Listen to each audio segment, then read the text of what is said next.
Bonjour, je viens vous présenter une nouvelle vidéo sur la cinématique du point matériel en classe de Terminal S. Et ici, dans ce chapitre, on parlera des notions de vecteur position, de vecteur vitesse, de vecteur accélération. Et on fera éventuellement une application assez intéressante pour permettre de bien mettre en place les notions. N'oubliez pas de vous abonner à la chaîne, mais aussi d'activer la cloche de notification pour recevoir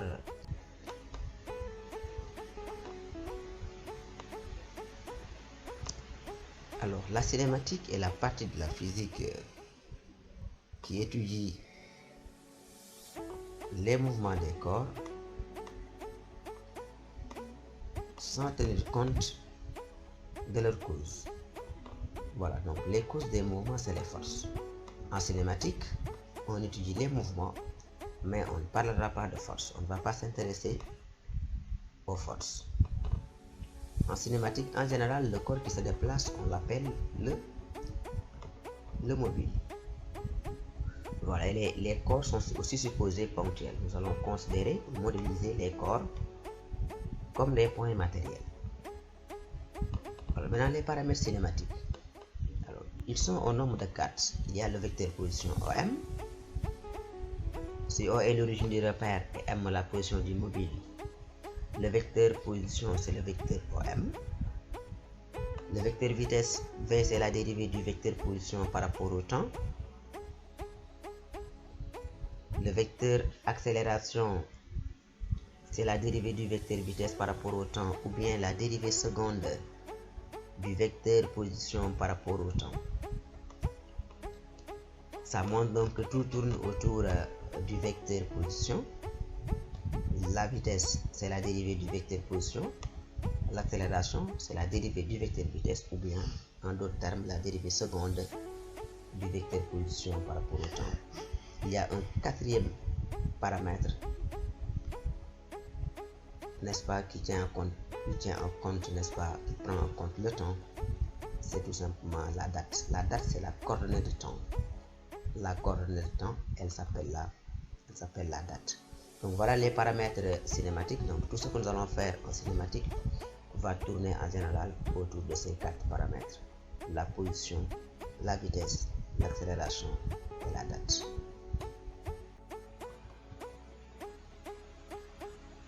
Maintenant, à coordonnées cartésiennes, le vecteur position OM égale XI plus YJ plus ZK. XI plus YJ plus ZK, c'est le vecteur position. Maintenant, le vecteur vitesse, c'est la dérivée du vecteur position par rapport au temps. Donc, c'est d de x sur dt. I plus dy sur dtj plus d de z sur dt fois k. Maintenant, dans la suite dx sur dt, c'est ce que l'on note x point. On aura alors v égale x point i plus y point j plus z point k. Voilà, ça veut dire quoi? Que vx égale x point, vy égale y point et vz égale z point. Ceci est très important du point de vue de la compréhension. Pour améliorer la compréhension et bien la mettre en place, cela veut dire que si on va avoir Vx, on dérive l'abscisse du vecteur position. Si on va avoir Vy, on dérive l'ordonnée du vecteur position. Si on va avoir la cote de V, on dérive simplement la cote du vecteur position. Simplement. Voilà. Comme tout vecteur, la norme, c'est racine carrée de x point carré plus y point carré plus z point au carré. Voilà la norme du vecteur vitesse et son unité, c'est le mètre par seconde. Maintenant, l'accélération, c'est la dérivée du vecteur vitesse par rapport au temps, ou bien la dérivée seconde du vecteur position par rapport au temps. Donc, c'est la dérivée seconde de x par rapport au temps fois i, plus la dérivée seconde de y par rapport au temps fois j, plus la dérivée seconde de z par rapport au temps fois k. Maintenant, dans la dérivée seconde de x, on va la noter dans la suite x2 points, celle de y 2 points, et celle de z 2 points. En résumé,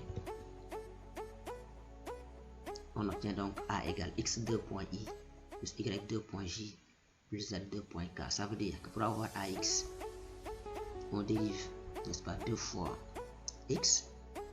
Pour avoir AY, on dérive 2 fois y. Pour avoir AZ, on dérive 2 fois z tout simplement. C'est très important. Voilà. Et la norme, c'est comme la norme de tout vecteur, c'est la racine carrée de x2 point carré plus y2 point au carré plus z2 point au carré. Donc voilà un peu l'essentiel en ce qui concerne la détermination des coordonnées des vecteurs, vitesse et accélération. Donc si on a les coordonnées du vecteur position, on peut trouver ou déterminer les coordonnées du vecteur vitesse ainsi que les coordonnées du vecteur accélération. Pour avoir les coordonnées du vecteur vitesse, on dérive les coordonnées respectives du vecteur position. Pour avoir celle de l'accélération, on fait la dérivée seconde ou bien on dérive directement les coordonnées du vecteur vitesse.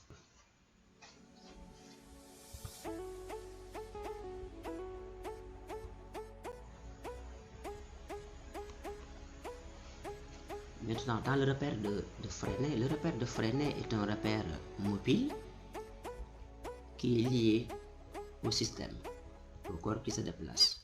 Son origine coïncide avec la position du mobile. Il est lié à deux vecteurs, donc deux axes T et N, la tangente et la normale, dont les vecteurs unitaires sont respectivement U et N. Dans ce repère, l'accélération peut s'écrire A égale AT fois U plus AN fois grand N. Voilà, dans la suite, AT c'est d de V sur d de t, c'est l'accélération tangentielle. AN égale V carré sur R. Donc l'accélération tangentielle, c'est la dérivée de la vitesse algébrique, ça c'est la norme par rapport au temps. AN c'est V carré sur R.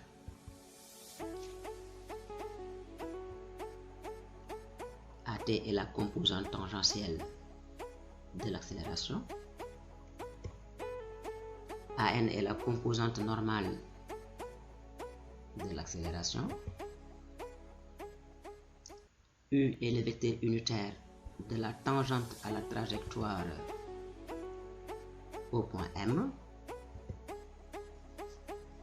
N est le vecteur unitaire de la normale à la trajectoire au point M. V est la valeur algébrique de la vitesse. V, ce V là, attention, il n'y a pas de flèche, c'est la norme de la vitesse si on est dans le sens positif et l'opposé de la norme si on est dans le sens négatif. Et R est le rayon de courbure de la trajectoire au point M. R est le rayon de courbure de la trajectoire au point M. Donc voilà donc les sens des différents termes qui apparaissent dans les deux formules. Donc la maîtrise d'une formule, n'est-ce pas, va toujours résider sur la compréhension ou le fait de saisir le sens de chacun des termes. Voilà. AT c'est d de V sur d de t. Donc si on veut trouver l'accélération tangentielle, on cherche la norme de la vitesse et on la dérive. Tenez bien. Quand vous cherchez l'accélération tangentielle, vous cherchez la norme de la vitesse et vous la dérivez. Quand vous cherchez l'accélération normale, vous prenez le carré de la vitesse et vous la divisez par le rayon s'il est connu. Si le rayon n'est pas connu, puisque A égale AT plus AN, les deux étant perpendiculaires, c'est un repère. Donc la norme de A, c'est la racine carrée de AT au carré plus AN au carré, nous le verrons dans la suite.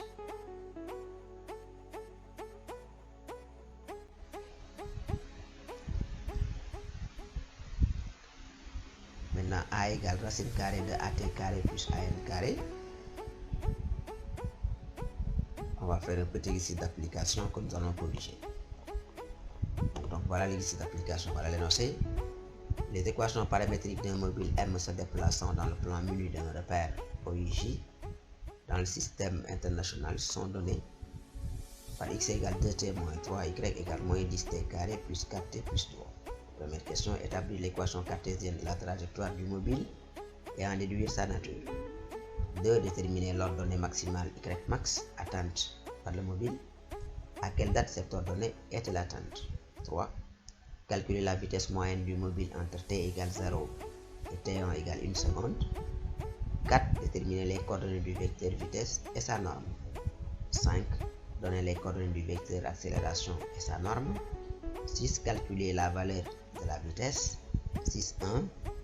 À l'instant T1 égale 1 seconde. 6.2. Lorsque le mobile passe en un point d'abscisse x égale 1 mètre. 6.3. Lorsque le mobile passe au sommet de sa trajectoire. 7. Déterminer les accélérations tangentielles et normales ainsi que le rayon de courbure à l'instant initial. Donc voilà l'énoncé de l'exercice. Alors nous allons passer à la première question, c'est l'équation cartésienne et sa nature. Voilà. Alors nous allons maintenant passer à la résolution.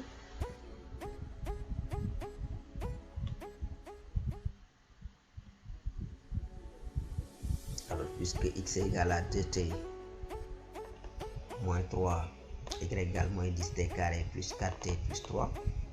Pour avoir l'équation cartésienne, on exprime t en fonction de x et on remplace dans y.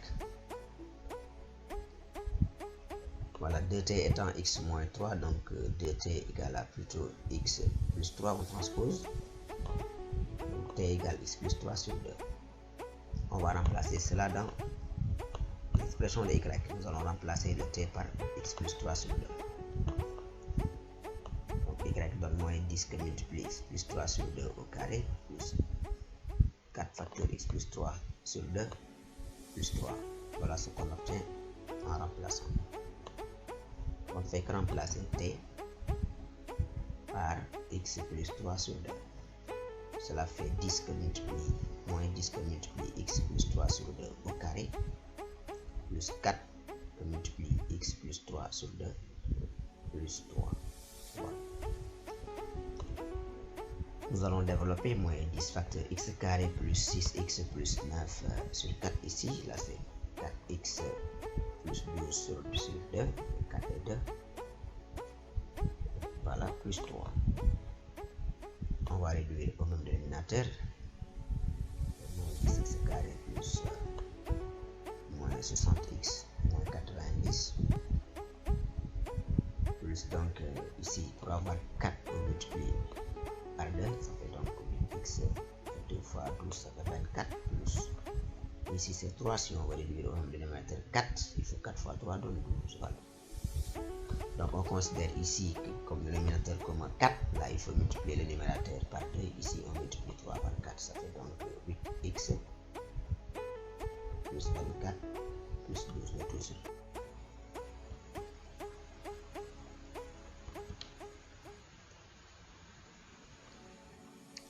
Alors y est donc égal à moins 10x carré moins 60x moins 90 plus 8x plus 24 plus 12. Donc le tout sur 4, en simplifiant, on obtient simplement moins 5 demi de x carré moins 13 x moins 27 demi. Voilà, et si on fait les applications, les petits calculs, ça fait donc 2,5 moins 2,5 x carré moins 13x moins 13,5. Cette équation-là, elle est sous la forme y égale ax carré plus bx plus c. Ça montre simplement que la trajectoire est parabolique. Voilà la nature donc de la trajectoire. Maintenant, la deuxième question, on va calculer l'ordonnée maximale atteinte par le mobile et la date correspondante. Alors, il y a un mot-clé ici, c'est l'ordonnée maximale. Si l'ordonnée maximale est atteinte, alors la dérivée de y est nulle. Donc, nous avons plutôt appris en mathématiques que si une fonction atteint un maximum ou bien un minimum, donc un extrémum, alors sa dérivée s'annule. Ici, la dérivée de y va s'annuler car l'ordonnée est maximale. L'ordonnée encore, c'est y. Donc si l'énoncé nous dit l'ordonnée, il faut qu'on comprenne que c'est y. Y étant maximal, ça veut dire quoi? Que sa dérivée prend la valeur 0. Maintenant, il y a deux possibilités parce que nous avons une expression ici de y en fonction de x, mais nous avons aussi une expression de y en fonction de t dans l'équation horaire. Alors donc dy sur dt est nul, mais aussi dy sur dx est nul. Donc toutes les deux, n'est-ce pas, sont utilisables. Dans chacun des cas, il s'agira de faire la dérivée et de poser que l'opération est nulle, puis de trouver la valeur soit de t ou de x seront la variable, et de trouver et de remplacer maintenant dans l'équation correspondante. Alors nous allons choisir de prendre l'équation cartésienne. Nous allons dériver y par rapport à x. Nous allons annuler la dérivée. Si on annule la dérivée, on va connaître la valeur de x pour laquelle l'ordonnée est maximale, puis on va remplacer y par sa valeur pour trouver cette ordonnée maximale. Alors on y va. Donc y, si on la dérive moins 2,5, quand on la dérive le 2 descend, ça fait donc moins 5x moins 13. Y égale donc à y' égale moins 5x.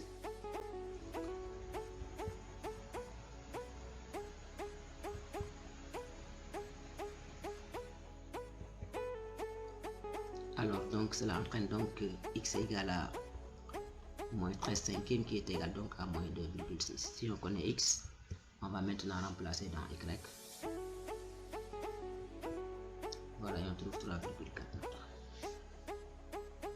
La date correspondante, nous savons que t c'est égal à x plus 3 sur 2, x étant moins 2,6, simple application numérique. On obtient donc t égale 0,2 secondes. Maintenant, nous allons calculer la vitesse moyenne entre la date t égale 0 et la date t égale à 1 seconde. Maintenant, on va simplement déterminer les coordonnées des vecteurs position à la date t égale 0 ainsi qu'à la date t égale 1 seconde. Le vecteur position, quelle que soit la date t, x égale 2t moins 3, y égale moins 10t carré plus 4t plus 3. En remplaçant t par 0, on aura x0 égale moins 3, y0 égale 3. Très bien. Maintenant, on va remplacer après OM01, on va remplacer t par 1. 2 moins 1, ça fait donc 2 moins 3 plutôt, ça fait moins 1. On va simplement remplacer. x1 c'est moins 1, x2 c'est moins 3. Donc voilà, donc le vecteur position à la date t égale 0 c'est OM0, on a ses coordonnées. Le vecteur position à la date t égale à 1 seconde c'est OM1.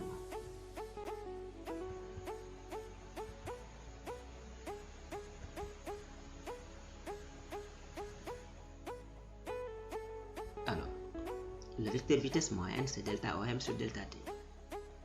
OM1 donc moins OM0 sur T1 moins T0, autrement dit c'est M0 M1 sur T1 moins T0. Donc la norme c'est la norme donc de M0 M1 sur T1 moins T0. Maintenant M0 M1 on cherche simplement les coordonnées, ça fait x1 moins x0 ça fait 2, y1 moins y0 c'est moins 6. Du coup la norme donne 2 au carré, ça fait racine de 40. T1 moins T0 c'est 1 seconde, T0 est nul et T1 égale 1 seconde. On ne fait que remplacer. Donc, le vecteur vitesse moyenne c'est delta OM sur delta T. C'est OM1 moins OM0 sur T1 moins T0. D'après la relation de Charles, OM0 s'écrira M0O.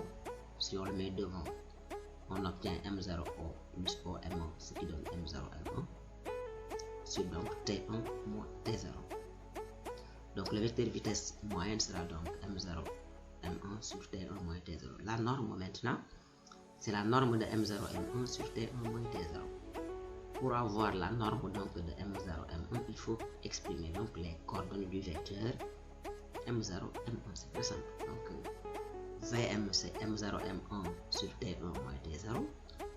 Donc pour avoir la norme du vecteur vitesse moyenne, il faut tout simplement calculer la norme de M0M. Voilà, M0M1 c'est donc x1 moins x0, y1 moins y0. On obtient 2 et moins 6. Donc M0M1 donne racine de 40, T1, T0 donne 1. Le rapport donne racine de 40 et on aura la valeur approchée. Voilà, ça c'est essentiel. Voilà, on trouve donc 6,3 mètres par seconde. C'est le vecteur vitesse moyen.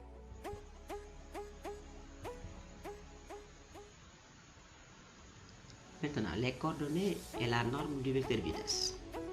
Toujours, on revient aux coordonnées du vecteur position OM, x égale 2t moins 3, y égale moins 10t carré plus 4t plus 3. Pour avoir les coordonnées du vecteur vitesse, on dérive simplement x pour avoir vx, on dérive y pour avoir vy. Ça aussi c'est important. Il est important de savoir comment on obtient, n'est-ce pas, les coordonnées du vecteur vitesse à partir des coordonnées du vecteur position. L'abscisse du vecteur vitesse, autrement dit Vx, c'est la dérivée donc de x, Vy, c'est la dérivée de y. La dérivée de x, c'est 2t, la dérivée de y, c'est moins 20t plus 4. Donc c'est très simple. Donc Vx égale 2, Vy égale moins 20t plus 4. Maintenant, pour calculer la norme, donc on va simplement élever Vx carré et Vy carré, on met la racine. Voilà. On va développer, ça fait 4 plus 400t carré moins 160t plus 16.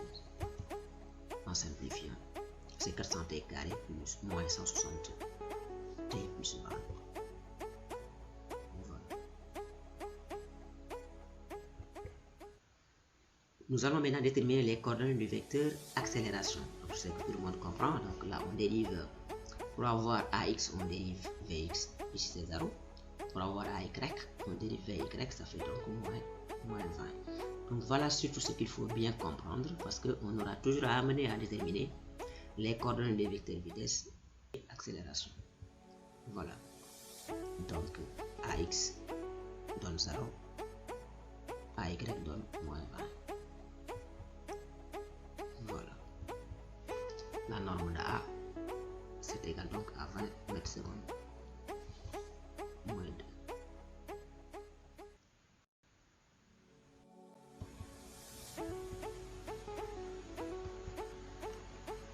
Maintenant, nous allons calculer la valeur de la vitesse.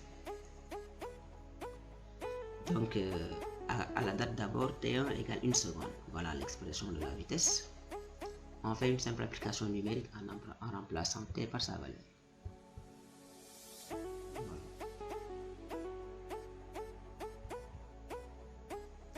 Ok, on va trouver donc 16,12.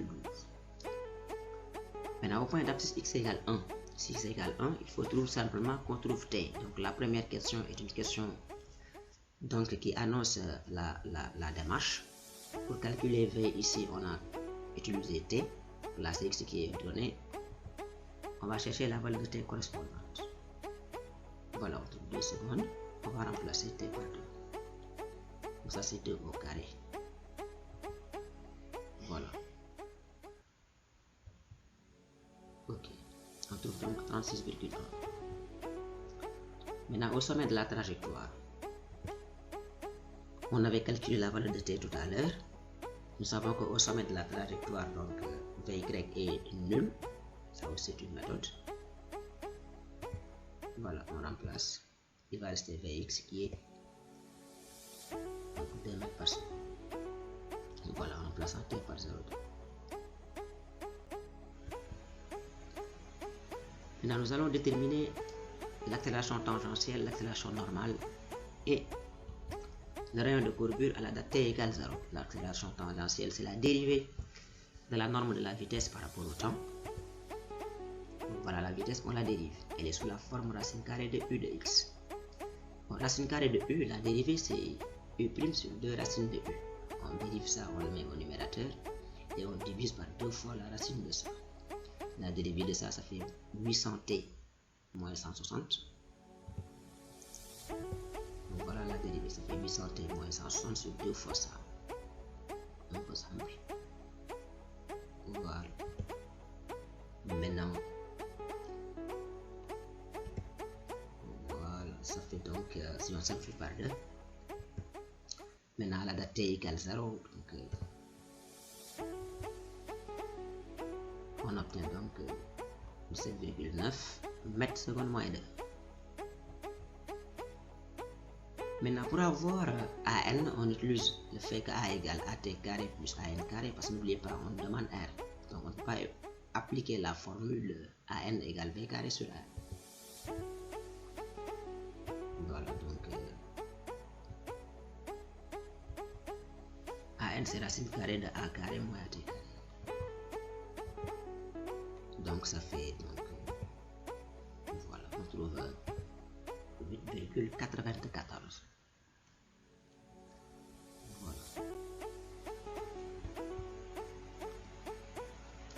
Maintenant, nous allons déterminer le rayon de courbure, puisque AN égale V carré sur R, R égale V carré sur AN. Voilà, donc on rappelle V à la date t égale 0, on va calculer V.